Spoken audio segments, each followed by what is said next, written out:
Hello everyone, welcome to advanced astrology by MV.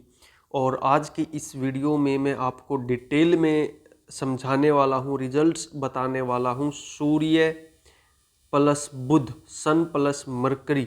अगर आपकी कुंडली में सूर्य और बुध एक साथ बैठे हैं तो उनके क्या रिजल्ट्स होंगे, उनको हम कैसे पढ़ सकते हैं, कैसे प्रेडिक्ट कर सकते हैं। तो डिटेल में समझने के लिए जुड़े रहिए। और मैं आपको 3 लेवल पे बताऊंगा, लेवल 1, लेवल 2 और लेवल 3, क्योंकि एक्यूरेट प्रेडिक्शन करने के लिए आपको बहुत डीप डाउन तक जाना पड़ता है। ठीक है। और आज आपको इस वीडियो के बाद पता चलेगा कि केवल एक कंजंक्शन से हम बहुत कुछ प्रेडिक्ट कर सकते हैं। जैसे मान लीजिए फॉर एग्जांपल किसी की मीन लगन की कुंडली है, ठीक है, और सूर्य और बुध यहाँ पर बैठे हैं। सूर्य और बुध 10th हाउस में बैठे हैं, धनु राशि में। ठीक है, तो इसको हम किस तरीके से ब्लेंड करेंगे। सबसे पहले तो देखिए, सूर्य और बुध आपके कहीं पर भी हो, कोई भी लगन हो, जब हम सरफेस लेवल पर हम प्रेडिक्शन करेंगे, यानी जो लेवल 1 होगा, तो लेवल 1 पे तो सूर्य और बुध सरफेस लेवल पे बहुत अच्छा कॉम्बिनेशन होता है, बुध आदित्य योग बोला जाता है। सूर्य हमारे पिता का कारक होता है, ठीक है, गवर्नमेंट का कारक होता है, हमारे फेमस होने का कारक होता है, ठीक है, हमारी ईगो होता है, हमारी बोन्स को रिप्रेजेंट करता है। सूर्य हमारे हार्ट को रिप्रेजेंट करता है। ठीक है, तो अगर आपका सूर्य और बुध एक साथ है, और बुध हमारी बुद्धि को रिप्रेजेंट करता है, हमारी इंटेलिजेंस को रिप्रेजेंट करता है, हमारे हाथों को, हमारी कम्युनिकेशन स्किल्स को, हमारी स्किन को, इन सारी चीज़ों को बुध रिप्रेजेंट करता है। ठीक, तो जब सूर्य और बुध जब एक साथ आ जाते हैं तो आपको पता होगा सूर्य लगन का भी कारक होता है, फर्स्ट हाउस का कारक होता है सूर्य, हमारी बुद्धि का और क्रिएशन का, क्रिएटिव पावर जो होती है, क्रिएशन सूर्य के सबसे ज़्यादा इंपॉर्टेंट होता है क्रिएशन के लिए। तो जब भी किसी का सूर्य और बुध एक साथ हो तो ऐसे इंसान का पिता हो सकता है बहुत ज़्यादा यंग लुकिंग हो, क्योंकि सूर्य पिता को रिप्रेजेंट करता है और बुध उसके साथ है, तो बुध यंगर वन को दिखाता है। या फिर हो सकता है अपने भाई बहनों में उनका पिता सबसे छोटा भाई हो। ठीक है, आप केवल एक कंजंक्शन से देखिएगा, बहुत सारी प्रेडिक्शन कर सकते हो। ये तो मैं लेवल 1 पे आपको बता रहा हूँ, धीरे धीरे देखिएगा वीडियो में, जैसे जैसे आगे बढ़ेंगे आपको बहुत कुछ सीखने को मिलेगा। तो पिता यंग लुकिंग हो सकते हैं, या फिर पिता की हैंडराइटिंग बहुत ज़्यादा सुंदर हो सकती है। ठीक है, पिता अपने भाई बहनों में छोटा हो सकता है। ऐसा इंसान का फेस भी ग्लो करता है और एज में कम लगता है, क्योंकि मैंने आपको बताया सूर्य हमारे फेस पे जो ग्लो होता है वो भी सूर्य से हम देखते हैं, क्योंकि फर्स्ट हाउस का कारक सूर्य होता है। और कालपुरुष कुंडली में अगर हम कालपुरुष कुंडली की बात करें, यानी मेष लगन की बात करें, तो मेष राशि में सूर्य उच्च का होता है। ठीक है, तो हमारे फेस पे ग्लो कितना होगा वो हमारी सूर्य की पोजीशन से हम बता सकते हैं, देख सकते हैं। तो सूर्य और बुध होता है तो ऐसे इंसान का फेस यंग लुकिंग हो सकता है। ऐसे इंसान के शोल्डर बहुत मजबूत होते हैं, बहुत रॉयल होते हैं। ठीक है, क्यों? क्योंकि बुध हमारे शोल्डर्स को और हमारे हैंड्स को रिप्रेजेंट करता है, सूर्य हमारी चेस्ट को रिप्रेजेंट करता है, हमारे हार्ट को रिप्रेजेंट करता है। तो जब सूर्य और बुध उसमें ऐड ऑन हो जाता है तो ऐसे इंसान के हाथ बहुत फास्ट चलते हैं, बहुत रॉयल तरीके से उसके जब वो चलता है तो उसके हाथों का जो मूवमेंट होता है वो बहुत रॉयल तरीके का होता है। आपने देखा होगा ना कि कई बार इंसान के चलने के तरीके से हम उसका एटीट्यूड, उसका बिहेवियर, उसके कैरेक्टर, काफ़ी कुछ उसका अंदाज़ा लगा सकते हैं। ठीक है, तो जब सूर्य और बुध की युति होती है तो बुध हमारे हाथों को रिप्रेजेंट करता है, सूर्य रॉयल्टी है। तो ऐसा इंसान जब चलता है तो एक रॉयल तरीके से, जैसे एक राजा चलता है, शान से चलता है, तो उस तरीके से उसका चलने का तरीका हो सकता है। ठीक है, ऐसा इंसान बहुत ज़्यादा इंटेलिजेंट होता है। ऐसे इंसान के पास डिग्रियां काफ़ी सारी होती हैं, और एजुकेशन में ऐसा इंसान बहुत आगे रहने की कोशिश करता है, क्योंकि बुध हमारी एजुकेशन है। और सूर्य जहाँ पर भी जुड़ेगा, सूर्य हमेशा आगे रहने की कोशिश करेगा। ठीक है, सूर्य अग्रणी होता है, सूर्य बहुत ज़्यादा डूअर किस्म का इंसान होता है जो सूर्य प्रोमिनेंट होता है। तो एजुकेशन में ऐसा इंसान हमेशा टॉप करने की कोशिश करेगा, आगे रहने की कोशिश करेगा। ठीक है, सूर्य प्लस बुध, ऐसा ही इंसान की एजुकेशन गवर्नमेंट कॉलेज या गवर्नमेंट स्कूल में बहुत ज़्यादा देखी गई है कि ऐसे इंसान को गवर्नमेंट स्कूल या गवर्नमेंट कॉलेज से बहुत फ़ायदा होता है, स्कॉलरशिप्स वगैरह भी ऐसे इंसान को मिलती है। ठीक है, लेकिन ये जो मैंने अभी जितनी भी बातें बताई हैं ये सरफेस लेवल पर है, कुछ बातें आपके साथ मैच करेंगी, कुछ नहीं करेंगी। अब एक्यूरेट प्रेडिक्शन के लिए हमें क्या करना पड़ेगा, लेवल 2 और लेवल 3 पे जाना पड़ेगा। लेवल 2 की प्रेडिक्शन कैसे होगी, अब देखिए इसमें हम कैसे रीड करेंगे। जो बुध है वो 10th हाउस में बैठा है, ठीक है, और कौन सा लॉर्ड होकर बैठा है, 4th लॉर्ड और 7th लॉर्ड होकर बुध 10th हाउस में गया। पहली चीज तो इसने क्या किया, 4th हाउस को, 7th हाउस को और 10th हाउस को जोड़ दिया। किसने जोड़ा, बुध ने जोड़ा। ठीक है, तो 4th 7th और 10th का कनेक्शन बन गया।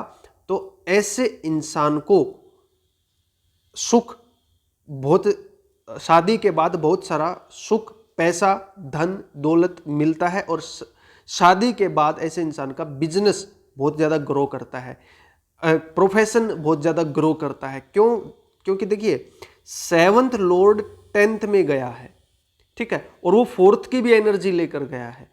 तो 7th यानी शादी के बाद प्रोफेशन में ग्रोथ होगी, ऐसे इंसान की प्रोफेशन में ग्रोथ होगी। और उस ग्रोथ के साथ साथ, ग्रोथ इंपॉर्टेंट नहीं है, इंपॉर्टेंट है कि उससे सुख मिलेगा या नहीं मिलेगा। 4th हाउस की भी एनर्जी वहां पर है और बुध एक सॉफ्ट प्लेनेट है, एक शुभ ग्रह है। ठीक है, तो इसलिए ऐसे इंसान को शादी के बाद सुख बहुत ज्यादा मिलेगा। ठीक है, ऐसा इंसान शादी के बाद अपनी जमीन जायदाद बढ़ाएगा।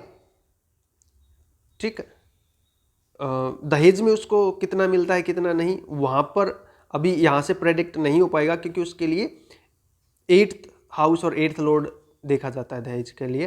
ठीक है, यहां पर अपने दम पर ऐसा इंसान बहुत कुछ करेगा, शादी के बाद वो ग्रो करेगा। ठीक है, दूसरा 6th लॉर्ड सूर्य 10th हाउस में गया है। तो ऐसे इंसान का प्रोफेशन गवर्नमेंट से रिलेटेड हो सकता है, गवर्नमेंट से जुड़ा हुआ हो सकता है, लेकिन उसमें 6th हाउस इन्वॉल्व है, इसलिए ऐसा इंसान हो सकता है पुलिस या फिर कोर्ट में क्लर्क जैसी कोई जॉब करे। क्योंकि देखिए सूर्य और बुध का कनेक्शन है, 10th हाउस में कनेक्शन है और 4th और 6th की एनर्जी है। ठीक है, तो 4th और 5th हाउस से हम गवर्नमेंट जॉब देखते हैं। गवर्नमेंट जॉब के लिए बहुत ज्यादा इंपॉर्टेंट होते हैं 4th house and 5th house and 4th Lord and 5th Lord. तो चूंकि इसका 4th लॉर्ड और 6th लॉर्ड का कनेक्शन है वो भी 10th हाउस में। ठीक है, तो अगले स्टेप में आपको बता रहा हूं किस तरीके से हम इसको रीड करेंगे। 4th Lord and 6th Lord का कनेक्शन 10th हाउस में, तो प्रोफेशन में बहुत ज्यादा प्रोमिनेंट हो गया इसका 4th Lord and 4th house and 6th house. 4th house आपको पता है, या फिर ऐसा इंसान प्रॉपर्टी से जुड़ा हुआ काम कर सकता है, प्रॉपर्टी का लेन देन कर सकता है। ठीक है, जो प्रॉपर्टी डीलर है, लेकिन उसका चांस थोड़ा सा कम है, क्योंकि मंगल की पोजीशन देखनी बहुत ज़्यादा जरूरी है। जब तक हम मंगल की पोजीशन नहीं देखेंगे तब तक प्रॉपर्टी डीलिंग का प्रॉपर हम एक्यूरेटली नहीं बोल सकते। ठीक है, लेकिन हाँ, यहाँ से जो 4th लॉर्ड और 6th लॉर्ड की एनर्जी 10th हाउस में जुड़ रही है, तो यहाँ से हम बहुत स्ट्रॉन्ग तरीके से बोल सकते हैं कि पुलिस या लॉयर के फील्ड में ऐसा इंसान हो सकता है, या फिर कोर्ट में क्लर्क जैसी पोस्ट ऐसे इंसान कर सकता है। अब देखिए फाइनल प्रेडिक्शन हम क्या करेंगे। सूर्य और बुध इसका 10th हाउस में है। ठीक है, अब देखिए इसको हम एक तरीके से और पढ़ेंगे। 6th लॉर्ड बुध के साथ एंड 4th लॉर्ड सूर्य के साथ और 7th लॉर्ड भी सूर्य के साथ। तो ऐसे इंसान का हो सकता है जो पार्टनर हो, लाइफ पार्टनर हो, वो गवर्नमेंट जॉब में हो, क्योंकि 7th लॉर्ड 10th हाउस में गया है और वहां पर उसको सूर्य मिला है। अगर बुध की डिग्री कम है, सूर्य की ज्यादा है, और बुध सूर्य की तरफ अगर बढ़ रहा है, वक्री नहीं है, तो स्ट्रॉन्ग चांसेस बन जाते हैं कि ऐसे इंसान का जो लाइफ पार्टनर होगा वो पुलिस में हो सकता है, गवर्नमेंट सर्विस में, पुलिस में हो सकता है। बहुत एक्यूरेटली आप बता सकते हो। थोड़ा अगर ये मान लीजिए फीमेल का चार्ट है तो आपको बस एक मंगल और देखना है। अगर मंगल का भी कुछ कनेक्शन बन रहा है, मान लीजिए मंगल यहाँ पर बैठ जाए या मंगल यहाँ पर बैठ जाए, तो आप स्ट्रॉन्ग तरीके से, मतलब एक्यूरेटली तरीके से आप बोल सकते हो कि आपका हस्बैंड पुलिस में होगा। ठीक है, क्यों? क्योंकि मंगल हस्बैंड को रिप्रेजेंट करता है और मंगल 6th हाउस में सिंह राशि में हो या फिर मंगल कन्या राशि में हो, ठीक है, और 7th लॉर्ड 10th हाउस में सूर्य के साथ है, तो वहां से हमें गवर्नमेंट जॉब भी दिख रही है और सूर्य 6th लॉर्ड होकर वहां पर गया है, तो हम बहुत एक्यूरेटली तरीके से बोल सकते हैं कि आपका हस्बैंड गवर्नमेंट जॉब में होगा, पुलिस में होगा। ठीक है, और देखिए और भी बहुत सारी पॉसिबिलिटी यहां से निकल कर आ रही हैं, जैसे सूर्य प्लस बुध 10th हाउस में है, ठीक है, और 3rd Lord 6th Lord 7th Lord और सूर्य और बुध 10th हाउस में बैठे हैं। ठीक है, तो इससे आप और क्या प्रेडिक्शन कर सकते हैं, जैसे 4th लॉर्ड गया है 10th हाउस में सूर्य के साथ, मदर भी गवर्नमेंट जॉब से रिलेटेड कुछ काम कर सकती हैं, हो सकता है मदर गवर्नमेंट टीचर हो। ठीक है, मदर बहुत ज्यादा लर्निंग वाली हो, बहुत ज्यादा एजुकेशन से किसी तरीके से जुड़ी हुई होंगी। ठीक है, मदर भी यंग लुकिंग हो सकती है और मदर के फेस पे भी बहुत ज्यादा ग्लो होगा, क्योंकि 4th लॉर्ड बुध है एक तो, और बुध वो 10th हाउस में गया है और सूर्य के साथ गया है। मदर फेमस हो सकती है। ठीक है, या फिर शादी के बाद ऐसा इंसान फेमस होता है, क्योंकि 7th लॉर्ड सूर्य के साथ है। अगर बुध की डिग्री कम है, सूर्य की डिग्री ज्यादा है, तो 101% शादी के बाद ऐसा इंसान फेमस होता है, या फिर हो सकता है शादी के बाद ऐसे इंसान की गवर्नमेंट जॉब लगे। मान लीजिए फीमेल चार्ट है, उसका हस्बैंड ऑलरेडी गवर्नमेंट जॉब में है और शादी के 2-3 साल बाद हो सकता है उस फीमेल की भी गवर्नमेंट जॉब लग गई। ठीक, हालांकि पूरा एक्यूरेट प्रेडिक्शन तो फुल चार्ट होने के बाद ही हो पाएगी, बट यहां पर सरफेस लेवल पर यह पॉसिबिलिटी बन जाती है।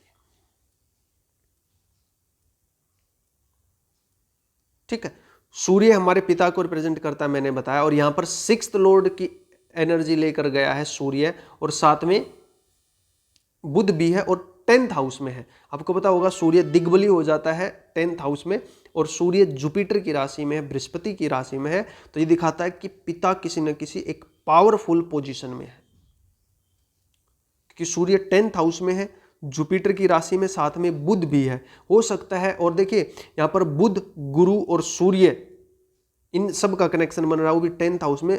पिता टीचर हो सकते हैं ऐसे इंसान के। ठीक है, तो इस तरीके से हम चीजों को ब्लेंड करते हैं। एक दो और लगन से हम देख लेते हैं। ठीक है, मान लीजिए कोई भी आपका लगन है, अब देखिए अगर मकर लगन है और वही सूर्य और बुध यहां पर 10th हाउस में बैठे हैं, तो रिजल्ट बदल जाएंगे, रिजल्ट बदल जाएंगे।